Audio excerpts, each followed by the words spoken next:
Welcome to another edition of the Roadrunners Coaches Corner, the show where we talk anything and everything about MSU Denver Roadrunners sports. I'm Stephen Priest, and joining me today is Sean Tafoya, sitting in for Celeste Zubia, feeling a little bit under the weather. Be sure to come and check us out here at the Tivoli Tap House every Monday from 5:30 to 6. Enjoy a beer, maybe talk to a coach or a player, get to meet them, or enjoy the great food or the atmosphere. It's always good. But Sean, we always have a great show lined up, but today I feel like this is probably the best one in a while. Who do we have on today? Well, we got the power lineup as I'm deeming it tonight. We're going to start off with women's basketball head coach Tanya Haave. Always love sitting down with her. Then we'll have softball head coach Annie Van Wetzinga, and then we'll get the starting point guard from that women's basketball team, Jaelynn Smith, sophomore sensation. So we got a pretty good show lined up tonight. Yeah, quite a lineup. Can't wait to talk to Jaelynn Smith, pick her brain a little bit about all the success she's had. But before we get to that, let's recap the weekend that was in MSU Denver Roadrunner sports. The baseball team took on New Mexico Highlands at home this past weekend and took 3 of the 4 games to improve their RMAC record to 5-3. Hunter Donaldson came through with a 3-run bomb in Game 1 of the series, then was clutch once more, this time driving in 3 runs in the bottom of the 7th inning for the 6-5 walk-off win. Coach Otis's squad is now in a tie for 3rd place in the conference standings. And speaking of the Rocky Mountain Athletic Conference, our softball team has yet to lose in RMAC play as they now stand 12-0 after sweeping Fort Lewis College on the road. The Bats came to play in that series as the team scored a combined 60 runs in the 4 games. They scored a weekend high 18 in game number 2, where Carissa Terry clobbered a 3-run home run to kick off the scoring in the first inning. We'll be excited to talk with Coach Van Wetzinga about the team and their offensive outbursts in our second segment tonight. Now for some tennis, and both teams are off to a tremendous start in the RMAC, with both teams taking down Colorado Christian on Friday and against CSU Pueblo on Saturday. Head coach Daniel Hengsteffer has his squads undefeated in the conference, sporting impressive 3-0 records.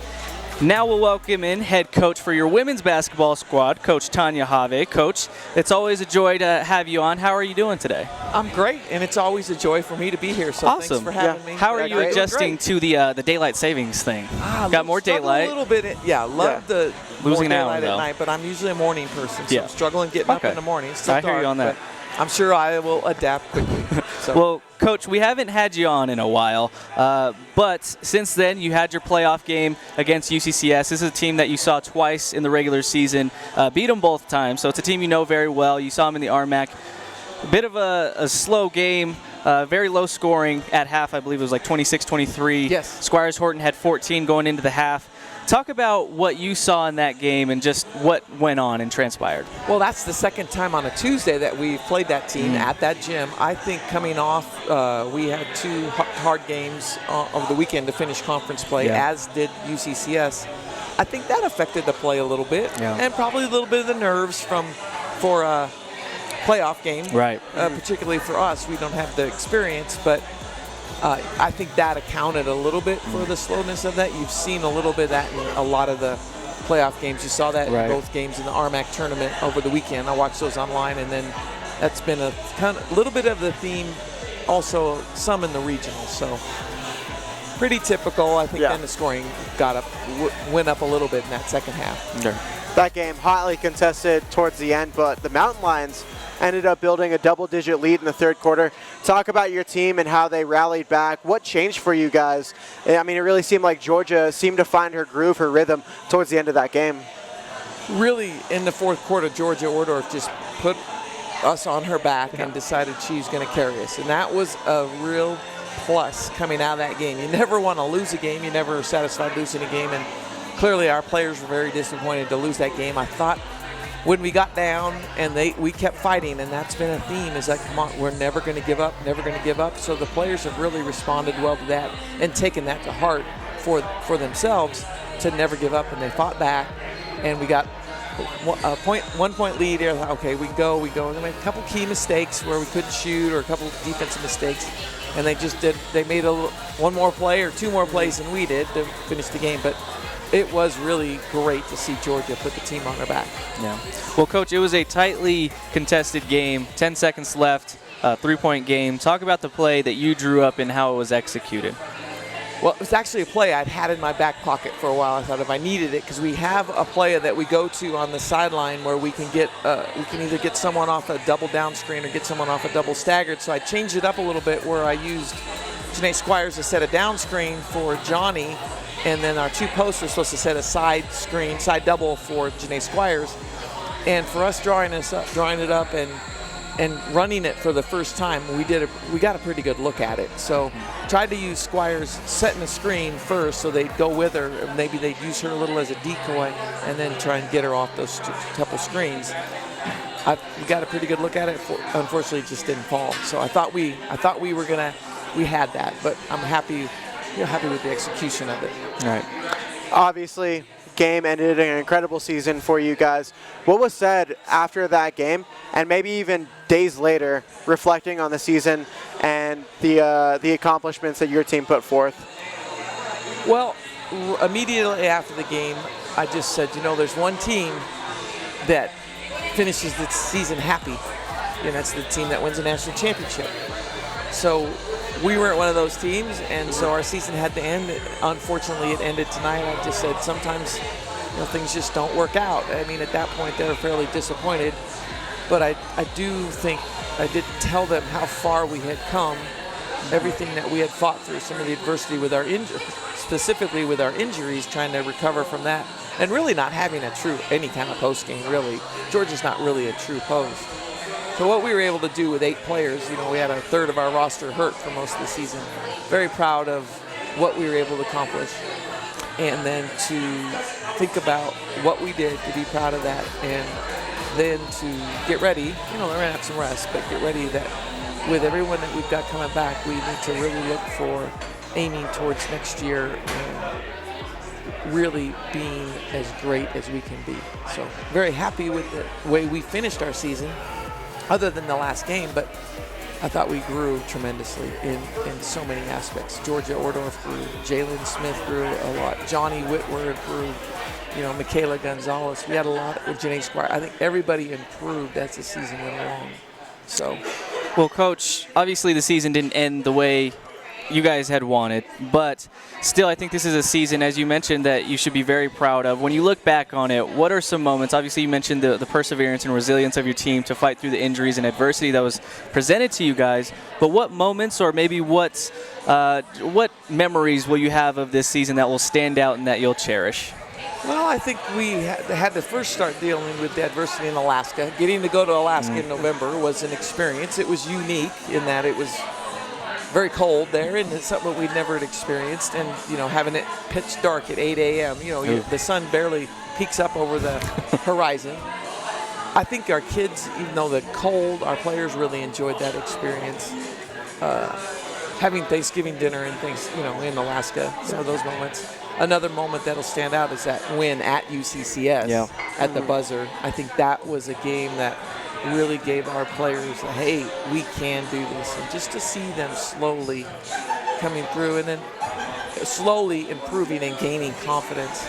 Right. And I think a lot of it this year were my memories of how much that we were actually able to teach and not coaching effort, and just really being able to teach instead of trying to pull effort. And we don't have to do that much anyway, but this year was really great. And that was a comforting thought and a really fun thought. And then with the adversity, working with the staff on how we're going to figure out ways to deal with this, to create opportunities for our players. So some of that in a nutshell, but my biggest memory will be watching Jay's shot fall through as the clock goes double zero. Yeah, that was an amazing play. Yeah, absolutely. Well, Coach, we appreciate you taking out the time to always come on and talk with us. It was an amazing season, even though it didn't end the way any of us wanted. It was fun to get out there, see you guys, watch you guys, and cover the team.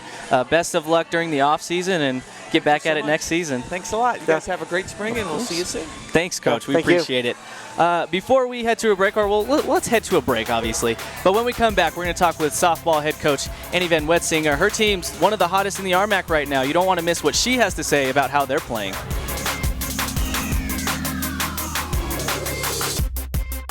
Dobinson stops on a dime, now to Cortez. The Cortez feeding, and count the bucket, and foul. If you can't get enough of MSU Denver sports, then you need to tune in to the Roadrunner Review.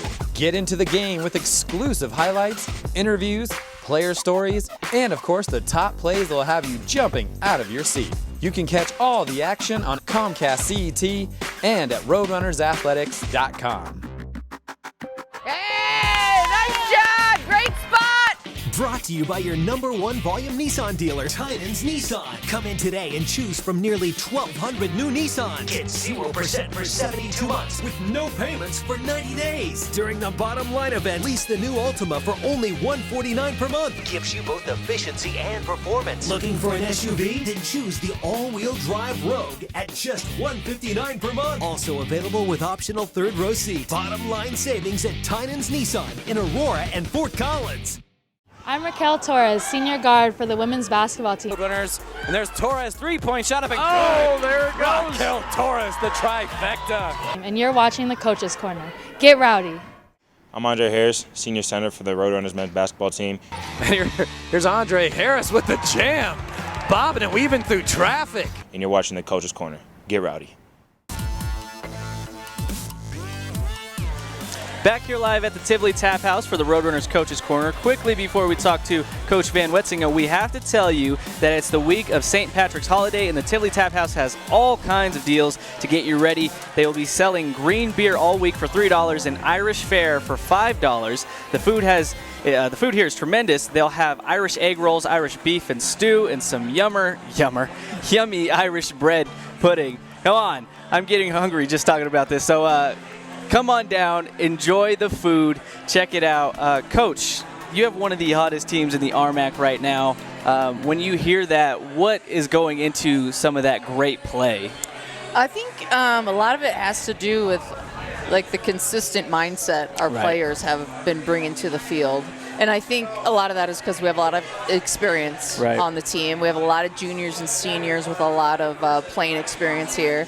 But yeah, it's just been a really steady mindset. We did have a couple close games with like UCCS and CSU Pueblo, but you can kind of see that experience kicking in during those times, and like just kind of a steady, nobody hitting the panic button. And honestly, I think we have a group that is really focused on where they want to end up. We try to take it 1 week at a time, but like the driving force is kind of the goals that they have. They want to win conference. They want to host conference tournament and be in regionals and all that stuff. Yeah. All right, Coach. So this past weekend, you guys traveled south to take on Fort Lewis, a school based out of Durango, but you guys didn't play in Durango. You guys played in Aztec, New Mexico. Yes. What was that road trip like for you? Lovely, as always. No, it was fine. It's our first RMAC road trip. We've been at home for the other series, and so you never know what you're going to get there, especially kind of going to off location, so to speak. But again, our team handled it really well. I can see, like I told them, we're kind of going to get into the grind of things now. Like, conference can be tough, 4 games in a weekend, then you start throwing in that travel. That's when it really can start wearing on you physically and mentally. But thought we handled it really well. They took care of business. They showed up. We had great energy all 4 games. And honestly, what was really great, we finished stronger than what we started, which I thought was really huge. Yeah, a lot of contributors, too, that weekend. Well, you mentioned the contributions. Coach, your bats came out to play this past weekend. I'm reading here, 60 runs in 4 games, 61 hits, 4 homers, 15 doubles, a triple, 22 extra base hits. First off, maybe you should play in Aztec more often. And secondly, what was going through the mindsets, or how did you just prepare your batters to have that type of success out there? I think like I said, I don't know what we did special. Like I said, I didn't want them to look by Fort Lewis. That's always easy to do, especially on the road. And they have played some teams tough. They're kind of a team that coaches in their 2nd season, so there's still a transition going on. And so maybe there's not the best foundation set, and so that can be tough. But that can be a dangerous team, too, because they're always pushing and trying to improve. And so a team like that, they're looking for any spark to get excited. And so it was big for us. The biggest thing was each the first inning of each game we scored, and I think that was a huge factor. And so we talked about coming out and jumping out on early, and we did that. And so I think that set the tone each game, and so that was big. We can kind of control the tone and the energy, and I think that's why we got the outcome we did. So Steven mentioned the huge numbers. As a coach, are you just so pumped to sit there in the dugout and watch your team put up numbers like that? And are you telling your girls, hey, remember how you approached every single at-bat this weekend so you can keep that momentum riding into next series and next series and next series after that? Yeah, every pitcher is different, so you have to learn to make adjustments, and they threw a lot of different pitchers at us. And so I think what was nice is that we were able to roll with those changes and make adjustments. And so, it's exciting to see them really not take their foot off the accelerator. I think to me that's the biggest thing. Obviously the stats are wonderful. I love that.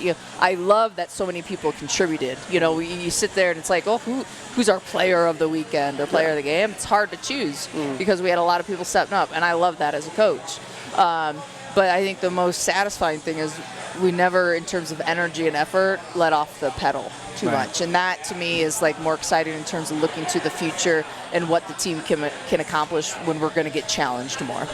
Yeah. Now, Coach, when we had you on earlier before the season started, or just about the beginning, you mentioned that you felt your defense and your pitching were solid coming into the season, but the offensive consistency was a concern that you had. Is it safe to say, after you see numbers like this, that it's something that's been alleviated a little bit? It's come a long, long ways. And actually, I think our first couple weekends we struggled a little bit, and nothing was consistent, including pitching and defense. And that was one thing we decided to focus on, and that's really leveled out. And then I told them, the hitting will come, because sometimes that just lags behind. You just need more at-bats. But yeah, I've been really happy with how our players have settled in. We're starting to settle into a lineup too, which makes a difference. And now you see them, like I talked about, being able to make adjustments from pitcher to pitcher. And early on in the season, we were seeing some tough pitching, which I think that has paid off as well. All right, so we can talk about the offense all day long. Yeah. What about Cassie Smith? Just this weekend, went #1 on that list of all-time wins at MSU Denver. What does that accomplishment say about her time in her 4 years with the red and blue? I think the kid knows how to win. It's kind of one of those things. I don't think it's a coincidence whether you look at her time here or you can even go back to her time at Loveland High School. There's just winning happens around her. She won a state championship in high school, was the 5A player of the year. Come here, we hadn't been in made the regional in a while. Freshman year, we go to regional, sophomore, junior year. And, she's been one of our starting pitchers every year, and she is again this year. And she's always had help. We always have a great team around her. We have a lot of people contributing to that. But, I think you can look at her and Kalissa Bakovic. There are 2 4-year seniors, and, just 2 kids. I think winning happens around them a lot, and I don't think that's a coincidence. Yeah. Now, Coach, you guys are seeing a bit of a change-up in the schedule this week. You take on CCU, Colorado Christian, but instead of the normal Saturday-Sunday, it's a Friday-Saturday. Right. How does that maybe change the way you prepare, or does it have not much of an effect at all? I don't think it'll have too much of an effect. It might be kind of nice. You kind of get to a point in a season where practice is more just maintenance, and you're kind of just coming in and doing some work and getting out. So playing the games is best, and I don't think it'll play too much of a factor. I think maybe it might even make them excited, because actually on the back end, then we have Sunday as an off day where they don't, going into spring break, it's kind of like we have a built-in complete off day thing. So I don't see it being a big factor, and kind of excited about it and everything. Yeah. All right, so CCU in the second spot in the RMAC right now. Yeah. Have you looked at their team yet for this upcoming weekend? I'm sure you have. And without giving too much away of your game plan, what have you seen from them that makes them so successful? Well, they return a lot of players. Like I knew last year they were young, and they had a couple dynamic players like Charlotte Romero. She was actually made All-American last year. And then like Carly Perry was a freshman last year, and she did some really nice things. So I knew they were young and had some pieces in place. And so I'm not really surprised they're having some early success. In terms of a game plan, honestly, in terms of unless it's like a certain pitcher who we know does certain things, 100%. We just try to really focus on ourselves and making sure we bring the right mentality and effort. And I feel like if we take care of ourselves and what we need to do, we think the wins and losses take care of themselves. Well, Coach, I know we here at MSBN are excited for conference play to get going. So best of luck this weekend as you guys prepare for that. And thanks for joining us and coming on. Thanks so much. I appreciate you guys. Appreciate it. Yeah. We're heading into the final segment of the Roadrunners Coaches Corner, and as you know, that's reserved for the athletes. Coming up next, we'll speak with sophomore sensation Jaelynn Smith from your women's basketball squad. You don't want to miss what she has to say coming up next. And the celebration is on for Mike Dunlap. The Skyhawks celebrate a second national title in program history. And the winner of the 2006 Harlan Hill Trophy as Division II College Football Player of the Year is Danny Woodhead from Chadron State. ASU! ASU! ASU! What do we got? Are you a college student that needs a place to live? Are you still living with your parents and want your own space? The Regency Student Housing is perfect for you. The community offers many amenities such as a fitness center, 2 basketball courts, big screen amphitheater, all-you-can-eat dining hall, bowling alley, arcade, free parking, and a shuttle to and from the Auraria campus. For more information, please call 303-477-1950 or visit our website at regencystudenthousing.com. I'm Lexi Marr, senior defender for the Roadrunners women's soccer team. These teams looking for offense, and there's Marr, the all-conference defender. And you're watching the Coach's Corner. Get rowdy. I'm Anthony Grant, Director of Athletics at MSU Denver. It's because of your generosity and support that our athletic programs have been able to achieve sustained success and continue to be one of the top athletic departments in the nation. And you're watching the Coach's Corner. Get rowdy. As always, we want to thank you for sticking with us here on the Coach's Corner as we wrap things up here at the Tivoli Tap House. We're now joined by the athlete of today's show, Jaelynn Smith, sophomore guard from your women's basketball squad. But before we get to Jaelynn, just got to remind you, get all your Roadrunner gear at shopmsudenver.com. Anything from decals to backpacks, scarves, mugs. Get yourself a Jaelynn Smith jersey. That too. Anything you want, they have it there. So be sure, shopmsudenver.com to get all that Roadrunner swag. Jaelynn, what was it like for you guys to make it to the playoffs this year? It's been a bit of a drought for the women's basketball squad. You guys were able to make it to the RMAC tournament. Talk about how fun that must have been to be a part of that experience. It was super fun. I mean, given that we did go through a drought, it was very refreshing to know that we're definitely progressing and we're moving in the right direction. So it was fun. All right, so that was your first playoff game as a collegiate athlete. Just tell us what that experience, what you learned from it, and how is that going to help you moving forward and getting back to the playoffs next year? It was definitely high intensity. I mean, college in general is just really high intensity, but playoff is definitely like going at the neck, trying to get that spot. So I think it helped me figure out the more I can learn to help my team in a sense of assisting, passing, defensively, every aspect really, just so we can continue to go forward and keep winning those spots to further win the tournament and go to the NCAA regionals and all that stuff. So. Bit of a two-part question for you here. So you had an amazing sophomore season, obviously. You came on in your freshman year, about middle of the season. I can remember, me personally, I was like, who is this? Who is this lady? Like, what is she doing? Why isn't she getting more playing time? What did you do in the off-season before this past season to have the season you had? And then how do you felt your sophomore year went? So coming into it, I definitely put more effort in over the summer. Just tightening up on things that coach told me to do, like my handles and just shooting more, trying, working on my free throws and stuff like that. But I really think at the beginning of the school year, I fractured my foot. So I was out for 4 weeks of preseason. So coming back from that definitely drove me to feel like I have to catch up since I wasn't being able to condition with everybody. Right. So, just knowing what I offered to my team and how I was kind of set back a little made me want to work that much more harder. Gotcha. Just because, I love to play basketball. I love to be out there. I love to do different things. I don't just want to be a scorer. I want to assist. I want to rebound. I want to be that person. So.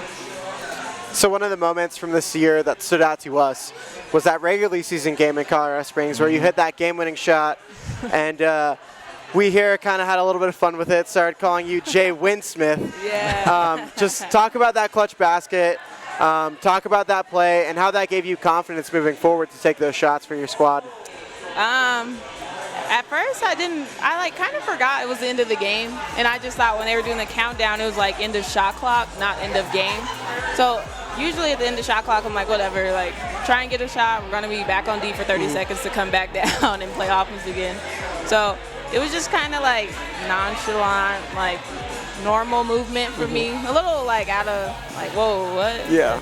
I mean, it was like, sure, why not? I mean, if it's there, it's there. But I mean, moving forward, like my team had my back, I had my team's back, so it was definitely like reassuring to know that if I take that risk, y'all are behind me. So it was pretty like, okay, like we got it, like we could do it. So definitely the best result we could have hoped for, right? Yeah. You're a local kid, grew up here in Denver, went to East High School. Yep. What made you want to stay in state, and maybe did you have any other offers that you were considering? Yeah, so I had a couple of offers and Metro, so there was like 3 total. But what stuck out to me about Metro was just like, I mean, I know I'm at home, so of course it's going to feel more like home, but just like in a team aspect with my coaching staff, right. I just felt like they overall had my best interests, and I felt like I could be more successful here than anywhere else. Okay. Just given where the program was at and what type of player I am. And I knew that, I was going to have to adjust just because I was a lot more raw in a sense, but I definitely felt like this was a better decision for me academically and for my basketball career. I'm sure Coach Haave enjoys that you chose this too as well. Absolutely. So you mentioned academically. Let's talk off the court for a minute. Talk about your major here at MSU Denver and maybe your dream job after your time here. I'm an integrative healthcare major, so I just learn about like the holistic side of health, just taking care of like your mind, body, and soul. And I minor in aging, so my dream job is to be a geriatric nurse after college. Because that's where I want to do. Like, that's where I plan to go. So. Well, we're definitely glad to have you a part of the school, the community, and then the basketball team as well. Thanks so much for taking out the time to join us. I know the season didn't end the way you guys hoped, but we look forward to seeing you guys out there next year. Definitely. We appreciate you. Let's go. Thank you. So, before we wrap things up officially, we of course got to look to see what is ahead in Roadrunner sports, and here you go. The golf team is currently in action at the Midwestern State University Invitational in Wichita Falls, Texas. They finish the meet tomorrow, and we wish Coach Portis and his team the best of luck. This Wednesday, we host the monthly Roadrunner Luncheon, where the head coaches in season will talk about their teams and how things are going. The luncheon will kick off at noon at Brooklyn, so make sure you come on out and support our Roadrunners. And then our softball team will be back at the Regency Athletic Complex this weekend, and we'll take on second place Colorado Christian. The games will be this Friday and Saturday, and both will be double headers starting at noon. If you can't be there, make sure to tune in to Stretch Internet at roadrunnersathletics.com, and we'll be out there for all 4 games. So another Coach's Corner in the books, Sean. You filled in admirably, as you always do. Admirably. You did. I'm great. taking over this show, so let's you've been here so much that, we should start fearing for our jobs at this point. But no, huge shout out to not only you, but Coach Haave, Coach Van Wetzinga, and Jaelynn Smith for hopping on the show today. We greatly appreciate it. And we want to thank you for watching as well. For Eric Lansing and Sean Tafoya, as I mentioned, I'm Stephen Priest. We'll see you next week, same time, same place.